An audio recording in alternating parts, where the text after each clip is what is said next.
Good morning, Clearbranch kids. As you may remember, this month we're learning all about self-control, which means that we are learning how to choose to do the right thing even when we don't really want to, and also about why that's so important. So today we're going to go way back to the book of Proverbs in the Old Testament.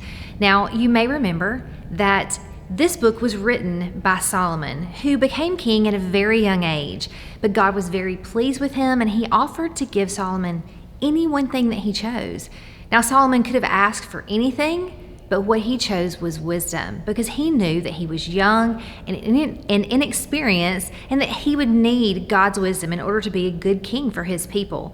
And God gave that to him. And through the years, Solomon began writing down the wisdom that God gave him. And now we can learn from that, from the things he wrote there in the book of Proverbs.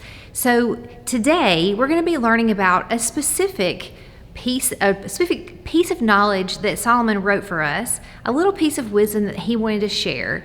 And this is from Proverbs 12:18. And in that verse, Solomon reminds us that thoughtless words can cut like a sword. Now, that's a really aggressive way to say something like that, but Solomon was trying to make a point. And his point was that when we speak without thinking, when we speak from anger or from hurt, when we use our words in a mean way, we can really hurt someone and we can damage our relationships with that person. Words cannot be taken back, and those hurts are very hard to undo.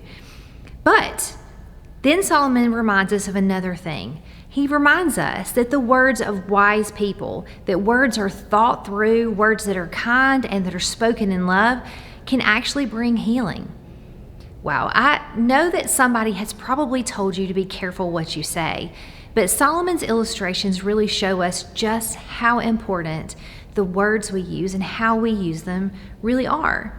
It's important because, just like Solomon said, that if we can stop and think, if we can be careful about what we say when we're mad or frustrated or hurt, if we can hold our tongue for just a minute and think before we speak, then we can change things.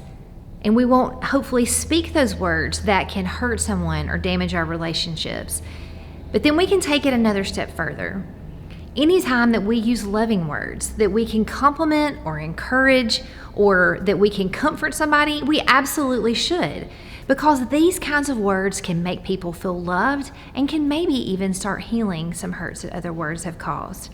And guys, that's our bottom line for the day. How we can use self-control with the things that we say. And it's just this simple: think before you speak.